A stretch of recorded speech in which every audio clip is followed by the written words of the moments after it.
Welcome to this channel Nanak education point. My name is Heena Takkar और आज हम क्लास 12 का बिजनेस स्टडीज चैप्टर नंबर 6 यानी स्टाफिंग पढ़ने जा रहे हैं। बहुत सारे बच्चे इस चैप्टर को छोड़ के चले जाते हैं और सोचते हैं कि नहीं बहुत बड़ा चैप्टर है और दो तीन तीन घंटे की वीडियोस देखना, इतना कुछ स्टडी करना, बट स्टिल पेपर में नहीं लिख पाते हैं इतना सारा मैटर। तो कोई दिक्कत नहीं है, इस पूरे चैप्टर को हम शॉर्ट समरी की मदद से पढ़ेंगे और पूरे कॉन्सेप्ट भी क्लियर करेंगे, वो भी कम से कम टाइम के अंदर। तो चलो स्टार्ट करते हैं। अगर आप सीयूईटी की तैयारी कर रहे हो तो भी ये वीडियो काम का आपका रहेगा। तो देखते हैं सबसे पहले स्टाफिंग क्या होता है। दो स्टेप हम ऑलरेडी पढ़ चुके हैं, यानी दो फंक्शन ऑलरेडी पढ़ चुके हैं कि सबसे पहले चीजों को प्लान करना, फिर ऑर्गेनाइज करना। ऑर्गेनाइज में आप लोगों को पता ही है काम का डिवीजन होना, डिपार्टमेंट्स में बांटना, अलग अलग डिपार्टमेंट, ये सब हमने पढ़ लिया। फिर आता है बात स्टाफिंग की, यानी कि वो जो हमने डिपार्टमेंट्स बनाए हैं उसमें किसी ना किसी को तो फिल करना पड़ेगा ना, किसी ना किसी पर्सन को उस जगह पे डालना पड़ेगा। लेकिन किस पर्सन को? उसी पर्सन को डालना पड़ेगा जो कि उसकी क्वालिफिकेशन के अकॉर्डिंग है, उसको राइट टाइम पे राइट जॉब देनी है। यही क्या होता है? स्टाफिंग होता है। स्टाफिग के क्या बेनिफिट्स हैं वो हम समझेंगे। इसको याद करने की ट्रिक पहले जान लो क्या है। होपिंग, होपिंग से आपको याद रखना है HOPIK। ये मैंने कोड बनाया है, ये आपको पेपर में बहुत ज्यादा काम करेगा।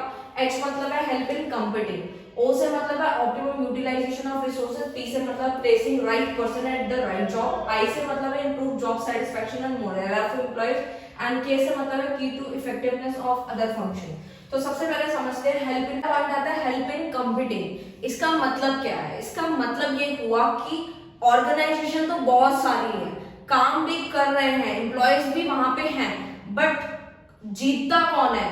कौन सी ऑर्गेनाइजेशन सबसे आगे रहती है? जिसके एम्प्लॉयज एफिशिएंट होते हैं, जो अच्छे तरीके से वर्क करते हैं, अपने नए नए आइडियाज लगाते हैं। तो वो क्या आ जाता है, किसमें आता है? वो हमारी मदद करता है। उससे क्या होता है? ऑर्गेनाइजेशन जो है अपने कॉम्पिटिटर से आगे निकल जाती है, क्योंकि जो एम्प्लॉयज हैं वो अपने पूरे एफर्ट्स डालते हैं। तो इससे क्या होता है? ये स्टाफिंग में बेनिफिट होता है, क्योंकि ये हेल्प इन कम्पीटिंग है। Second one is optimum utilisation of resources. इसका मतलब ये हुआ कि हमें अपने रिसोर्सेज का फुल्ली यूटिलाइजेशन करना होता है। जैसे कि हमारे एम्प्लॉयर जो होते हैं ऑर्गेनाइजेशन के अंदर, कुछ तो ऐसे होते हैं जो कि अंडर स्टाफ होता है, कभी कभी ओवर स्टाफ हो जाता है। मतलब अगर हमारी ऑर्गेनाइजेशन के अंदर 10 की नीड है तो हम 10 ही रखेंगे, अगर 10 से कम है तो बुला लेंगे, अगर 10 से ज्यादा है तो उनको निकाल देंगे। तो ओवर और अंडर स्टाफ नहीं रखना होता, हमें प्रॉपर यूटिलाइजेशन करना होता है रिसोर्सेज का। तभी इसमें हम लिख सकते हैं number and type of employee needed की कितने की जरूरत है। Third one is placing right person at the right job. सही पर्सन को सही जगह पे डालना। फॉर एग्जांपल किसी को अकाउंट्स की बहुत अच्छी नॉलेज है तो हम उसे अकाउंटेंट की जॉब दे सकते हैं। ये नहीं कि उसको बोले कि आप हमारी ऑर्गेनाइजेशन के अंदर रिसेप्शन पे आके बैठ जाइए और यहाँ पे बैठ के कॉल करिए, तो ऐसा नहीं होगा। तो जो पर्सन होगा उसको राइट पर्सन को राइट जॉब देनी है। आई से मतलब है improve job satisfaction and moral of employees. का मतलब ये होता है कि जैसे मान लीजिए एम्प्लॉयज को हम प्रमोशन देंगे, कंपनसेशन देंगे और उनको इंसेंटिव वगैरह देते रहेंगे, तो इससे हमारा एम्प्लॉय का मोरल भी बढ़ता रहेगा, क्योंकि उनको टाइम टू टाइम ये सब चीजें मिलती रहेंगी तो वो अपना बेस्ट देंगे। और अगर वो अपना बेस्ट देंगे तो कहीं ना कहीं जाकर वो हमारी ऑर्गेनाइजेशन के लिए भी बेनिफिटेड होगा।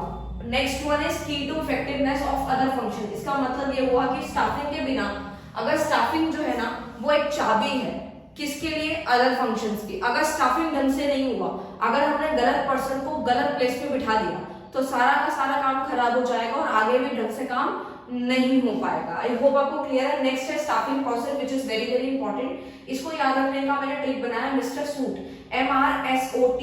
MRSOT एम से मतलब है, मैंने मैन पावर का M लिया, रिक्रूटमेंट का R लिया, सिलेक्शन का S लिया, ओरिएंटेशन का O लिया है और T से ट्रेनिंग। तो ये मैंने पॉइंट्स बना दिए हैं। सबसे पहले बात करते हैं एस्टिमेटिंग मैन पावर रिक्वायरमेंट, कि हमें मैन पावर की कितनी जरूरत है, यानी कि नंबर और टाइप्स ऑफ पर्सन, कितने नंबर ऑफ जो एम्प्लॉयज चाहिए और कितने टाइप्स ऑफ एम्प्लॉयज चाहिए किस पोजीशन के लिए, वो हम देखते हैं कितने की जरूरत है। नेक्स्ट है रिक्रूटमेंट। क्या होता है? रिक्रूटमेंट में होता है दो तरीके की होती है, एक होती है इंटरनल रिक्रूटमेंट, एक होती है एक्सटर्नल। वैसे तो इसका टॉपिक आगे और एक्सप्लेन कर रहा है, बट स्टिल मैं यहाँ पे आप लोगों को क्लैरिफाई कर दूंगी। इंटरनल मतलब ऑर्गेनाइजेशन के अंदर से ही जब सिलेक्शन होता है। बेसिकली आप रिक्रूटमेंट का मतलब जान जाएंगे तो आपको इंटरनल एक्सटर्नल आसानी से समझ आ जाएगा। रिक्रूटमेंट का मतलब ये होता है कि ज्यादा से ज्यादा, मैंने यहाँ नीचे लिखा भी है, encouraging people to apply for the job, यानी कि पीपल को, लोगों को इनकरेज करना ज्यादा से ज्यादा ताकि वो जॉब के लिए अप्लाई करें। तो उसी को क्या बोला जाता है, रिक्रूटमेंट बोला जाता है। और बहुत सारी कंपनीज हैं जो ऐसा करती हैं, इनफैक्ट करना पड़ता है, क्योंकि इससे क्या होता है, बहुत सारे ऑप्शंस मिल जाते हैं कंपनीज को। तो रिक्रूटमेंट दो तरीके से होता है, first one is internal and second one is external recruitment sorry, ठीक है। तो इंटरनल का मतलब होता है कि ऑर्गेनाइजेशन के अंदर से ही एम्प्लॉयज को इनकरेज किया जाएगा, जैसे कि उनका प्रमोशन करना, उनका ट्रांसफर करना। ट्रांसफर कैसे होता है कि अगर कोई पर्सन जो है क्लर्क की जॉब कर रहा है एक डिपार्टमेंट में, ठीक है, और उसको किसी दूसरे डिपार्टमेंट में शिफ्ट करने को हम ट्रांसफर बोलते हैं। उसमें कोई भी चेंज नहीं आता उसकी सैलरी में, ना ही किसी चीज को लेके, बस उसकी जगह को बदल दिया जाता है। और हमारा जो दूसरा होता है प्रमोशन, उसमें क्या होता है, हम अपने एम्प्लॉय की पोजीशन को बढ़ाते हैं, उसको अपग्रेड करते हैं। यानी कोई पर्सन अगर क्लर्क की जॉब कर रहा है तो अब उसको अकाउंटेंट बना दिया, तो वो क्या है, हमारा इंटरनल में ही काउंट होता है। देखो इससे बहुत सारे बेनिफिट होते हैं, आप बुक में भी देखेंगे इसके फायदे और नुकसान लिखे हुए हैं। इंटरनल का फायदा ये होता है, सस्ता पड़ता है, बाहर कोई एडवर्टीजमेंट नहीं करनी पड़ती, ज्यादा कोई खर्चा नहीं लगता। इस तरीके के फायदे इंटरनल रिक्रूटमेंट से होते हैं। बट इसके भी नुकसान है, हर चीज के नुकसान होते हैं। कोई फ्रेश आइडिया नहीं मिल पाएगा, कोई फ्रेश टैलेंट नहीं मिल पाएगा। क्यों? क्योंकि वही एम्प्लॉय है तो वही तरीके का दे पाएगा। एक्सटर्नल रिक्रूटमेंट क्या होता है, इसके अंदर क्या होता है, ऑर्गेनाइजेशन अपने बाहर से एम्प्लॉयज को बुलाती है। जैसे कि मान लीजिए कोई वेबसाइट पे अपडेट कर दिया, जैसे कि monster.com हो गया, naukri.com हो गया, तो आजकल तो वेबसाइट बहुत सारी आती जा रही है, उस पर अपडेट किया जाता है। या फिर कैजुअल कॉलर्स हो गए, या फिर कोई मतलब कोई रिलेटिव के थ्रू ला रहा है, कोई कॉन्ट्रैक्टर्स के थ्रू है, कोई मतलब न्यूज़पेपर में एडवर्टाइज कर दिया। तो इस तरीके की सारी चीजें जो होती हैं वो सारी हमारी एक्सटर्नल के अंदर काउंट होती हैं। देखो इसके भी फायदे और कुछ नुकसान है जो कि आपको बुक में मिल जाएंगे, बहुत डिटेल में लिखा हुआ है, बट 2-3 दिन सफिशिएंट है। और अगर आपको याद ना रहे तो कोई दिक्कत की बात नहीं है, अगर आप मीनिंग समझ गए ना तो आपको खुद ब खुद समझ आ जाएगा, अपने आप आपको पता लगेगा कि इसके बेनिफिट क्या हो सकते हैं। देखो बाहर से आने का मतलब यह है कि फ्रेश नॉलेज होगी, और जो न्यू टेक्नोलॉजी उन्होंने सीखी है, एक यूथ जो नया यूथ जो आ रहा है, बेसिकली उनकी जो अच्छी नॉलेज है वो मिलेगी। फ्रेश माइंड के जो स्टूडेंट्स हैं वो मिलेंगे अच्छी नॉलेज के साथ। और इसके नुकसान ये होता है कि थोड़ा महंगा पड़ता है, एडवर्टीजमेंट पे ज्यादा खर्चा आता है, थोड़ा लंबा प्रोसेस है। ये सारी चीजें यहाँ पे देखने को मिलती हैं मेरिट्स एंड डीमेरिट्स के साथ। नेक्स्ट है सिलेक्शन। सिलेक्शन क्या होता है, देखो सिलेक्शन में क्या होता है, सिलेक्शन का मतलब होता है choosing most suitable candidate for the job. मतलब क्या हुआ कि उस सुटेबल कैंडिडेट को चूज करना जो कि उस जॉब के लायक है। अब देखो होता क्या है कि बहुत सारी कंपनीज होती है, डिपेंड करता है उनके पास वैकेंसी कितनी है। कभी भी ऐसा नहीं होता कि ऑर्गेनाइजेशन के अंदर वैकेंसी 4 लोगों की और वो 40 लोगों को जो है रख ले की बात कर रही हूँ, बुला तो वो बहुत को लेते हैं। जैसे मैं आपको एक एग्जांपल से कनेक्ट करूंगी, पूरा जब ये पूरा कंप्लीट कर दूंगी तो आपको डेफिनेटली समझ आएगा कि मैं क्या कहना चाहती हूँ। तो बेसिकली सिलेक्शन होता ही वही है कि जितनों की रिक्वायरमेंट है, जितने की वैकेंसी है, वो लोग उतनों को ही रखते हैं, और जो बच जाते हैं उनको साइड कर दिया जाता है। फिर दोबारा वैकेंसी निकलती है तो जो उनसे जो कम बेस्ट थे उनको कॉल करके बुला लिया जाता है, तो वो अपना बैकअप बना के आराम से रखते हैं। तो सिलेक्शन आप लोग समझ गए। सिलेक्शन भी बहुत तरीके का होता है, जैसे प्रीलिमिनरी स्क्रीनिंग होती है, उसमें क्या होता है कि आपको जो है एप्लीकेशन फॉर्म भरवाया जाता है।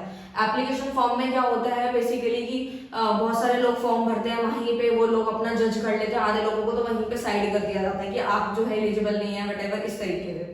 उसके बाद जो सिलेक्ट उसमें एप्लीकेशन फॉर्म में हो जाता है, उनका आगे फर्दर प्रोसेस चलता है, IQ टेस्ट ले लिया, पर्सनालिटी टेस्ट, डेवलपमेंट टेस्ट, इस तरह के जो है वो डिपेंड करता है कि ऑर्गेनाइजेशन कंपनी कितनी बड़ी है। जितनी बड़ी कंपनी होगी उतने ज्यादा टेस्ट होते हैं। जैसे ही वहां पे सिलेक्शन हो जाता है, पर्सनालिटी टेस्ट, ये सब सारे टेस्ट हो जाते हैं, उसके बाद उनको जॉब जो है लेटर दिया जाता है। और बाकी के जितने भी जो उनकी टर्म्स एंड मतलब रूल्स रेगुलेशंस होती हैं अकॉर्डिंग टू द ऑर्गेनाइजेशन, कि उनको बताया जाता है कि आपको जो है मेडिकल टेस्ट कराना है, फिजिकली फिट होने चाहिए, वो इस तरीके से है, प्रॉपर उनका कॉन्ट्रैक्ट कब तक का है, वो सारी चीजें होती हैं फर्दर प्रोसेस सिलेक्शन में। प्लेसमेंट ओरिएंटेशन का मतलब क्या, प्लेसमेंट मतलब है जॉब की पोजीशन आ जाती है, यानी प्लेसमेंट करना, ओके। एंड ओरिएंटेशन का मतलब है familiarising with the other members and rules of the organisation. जैसे मान लीजिए मैं एक एग्जांपल कनेक्ट करती हूँ तो आपको ज्यादा समझ आएगा। जैसे मान लीजिए कोई भी ऑर्गेनाइजेशन है, पहले वो ये देखती है कि हमारे को कितने लोगों की जरूरत है, कितने लोगों की जरूरत है। सपोज एक ऑर्गेनाइजेशन को 4 लोगों की जरूरत है, तो 4 लोग यहाँ पर आए, ठीक है। पहले कंपनी ने डिसाइड किया कि 4 लोग चाहिए और किस किस फील्ड के लिए चाहिए, मतलब 4 लोग कौन से चाहिए। अगर कोई पियोन चाहिए मान लीजिए, या फिर कोई एक अकाउंटेंट चाहिए, एक रिसेप्शन के लिए चाहिए, एक सेल्स डिपार्टमेंट के लिए चाहिए, मतलब 4 लोग चाहिए। तो 4 लोग यहाँ पे 4 लोगों के लिए यहाँ पे उन्होंने सोचा है कि 4 लोग की रिक्वायरमेंट है। फिर 4 लोगों की रिक्वायरमेंट के बाद रिक्रूटमेंट हुआ, मतलब उन्होंने इंटरनल भी किया, एक्सटर्नल भी किया, मतलब बाहर भी उन्होंने एडवर्टाइजमेंट करी और अंदर भी अपने एम्प्लॉयज को, एग्जिस्टिंग एम्प्लॉयज को बोल दिया जो कि पहले से वर्क कर रहे हैं। तो यहाँ पे जो है बाहर एक्सटर्नल कर रहे हैं तो बहुत सारे उनके पास एप्लीकेशन फॉर्म आ गए। सपोज 4000 एप्लीकेशन फॉर्म आ गए और चाहिए उनको 4 की जरूरत थी उन्हें से। तो यहाँ पे जो है एम्प्लॉय को इनकरेज किया था, 4000 फॉर्म आ गए।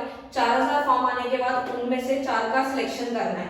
सपोज 4 का सिलेक्शन कराया उन्होंने और बाकी जो बचे हुए हैं वो भी उनको अच्छे लगे, बट वो 4 से नीचे अच्छे लगे। मतलब कहने का मतलब ये कि टोटल 4000 फॉर्म आए थे जिसमें से 4 सिलेक्ट करने थे और बहुत सारे ऐसे भी हैं जिनको अभी नहीं रखा जा रहा, बट उनको बाद में रखा जाएगा, उनको अलग से उनका रिज्यूम रख दिया गया है, ठीक है। फिर प्लेसमेंट मतलब हो गया, मैंने आपको समझा दिया। सपोज उनकी प्लेसमेंट हो गई, उनको जॉब पे डाल दिया कि आपकी ये फील्ड है, आपको ये काम करना है, वो लोग रेडी हैं। उसके बाद क्या होता है, उन्हीं जो पर्सन को जिनको चूज किया गया उनको अपनी ऑर्गेनाइजेशन के अंदर बाकी जो एग्जिस्टिंग एम्प्लॉय पहले से काम कर रहे हैं उन लोगों से मिलवाया जाएगा और बताया जाएगा, और उन्हें भी बताया जाएगा कि हमारी ऑर्गेनाइजेशन का न्यू मेंबर है, ठीक है, न्यू एम्प्लॉय है और इस तरीके से नेम है, ये काम करेगा, वटेवर, इस तरीके से मिलवाया जाएगा। उसके लास्ट है हमारा training and development. Training and development मतलब improving skill to job performance, यानी कि हम जो है एम्प्लॉय को ट्रेनिंग देंगे। इससे ट्रेनिंग से होगा क्या कि ओवरऑल डेवलपमेंट होगा, किसका, ऑर्गेनाइजेशन का भी डेवलपमेंट होता है और साथ ही साथ एम्प्लॉय का भी होता है। अब ऑर्गेनाइजेशन का कैसे होगा, अगर हम उस पर्सन को, उस एम्प्लॉय को पहले से ही ट्रेनिंग दे दें तो उससे ऑर्गेनाइजेशन के जो गोल्स हैं वो जल्दी अचीव हो जाएंगे, टाइम कम लगेगा और रिसोर्सेज भी कम से कम वेस्ट होंगे। तो ये सारी चीजें हमारी ट्रेनिंग के साथ ही कनेक्ट होती है डेवलपमेंट की। और एम्प्लॉय का क्या डेवलपमेंट होगा ट्रेनिंग करने से, तो सबसे पहले ट्रेनिंग होती है, ट्रेनिंग के बाद ही डेवलपमेंट होता है। तो एम्प्लॉय अगर ट्रेनिंग करता है तो उसके फायदे सिर्फ और सिर्फ ये होते हैं कि उसका एम्प्लॉय का मोरल बढ़ता है और उसके पास बेटर ऑप्शंस होते हैं कमाने के, वो अच्छा कमा सकता है, कैरियर ऑप्शंस बहुत होते हैं, ये सारी चीजें होती हैं। अब ये समझते हैं कि ट्रेनिंग के 2 मेथड्स होते हैं, एक तो होता है ऑन दी जॉब ट्रेनिंग, एक होता है of the job. On the job training का मतलब है कि वो अपने काम को करते करते सीख रहा है, गलतियां कर करके सीख रहा है, उसे बोलते हैं ऑन दी जॉब, काम के साथ साथ सीखना। जैसे कि इसके फायदे ये होते हैं, फायदे ये है कि एक टाइम पे आके वो स्पेशलाइज हो जाएगा, उस चीज में एक्सपर्ट हो जाएगा, लेकिन स्टार्टिंग में बहुत ज्यादा वेस्टेज करेगा, नुकसान होगा, खर्चा ज्यादा बढ़ेगा, काम भी स्लो होगा, इतना ज्यादा प्रोडक्शन नहीं कर पाएगा। तो वो सारी क्या होती है, ऑन दी जॉब ट्रेनिंग होती है। और ऑफ दी जॉब मतलब है कि पहले उसको ट्रेनिंग दी जाएगी, उसके बाद ही वो काम करेगा।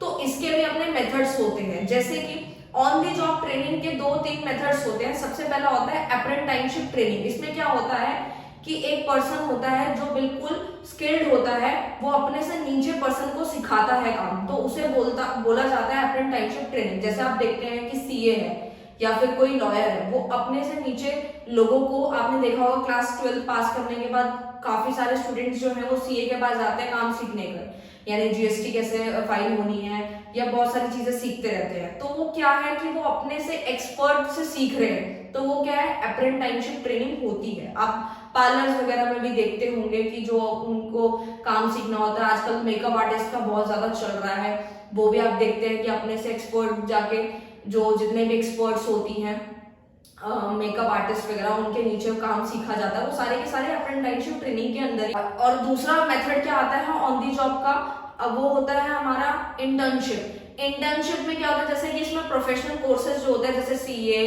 सीएस, सीडब्ल्यूए या फिर आपका लॉयर, तो इसमें क्या होता है, ट्रेनिंग दी जाती है। ट्रेनिंग दे के ही हम लोग काम कर पाते हैं। जैसे डॉक्टर को कह लीजिए, अब डॉक्टर है, डॉक्टर ने सारी पढ़ाई कर ली, बट उसको अगर ट्रेनिंग नहीं की उसने, तो उसका बिल्कुल भी कोई फायदा नहीं है, क्योंकि जब उसको बाद में किसी की सर्जरी करनी है या किसी का ट्रीटमेंट करना है तो बुक्स काम नहीं आती, उस केस में हमारी ट्रेनिंग ही काम आती है।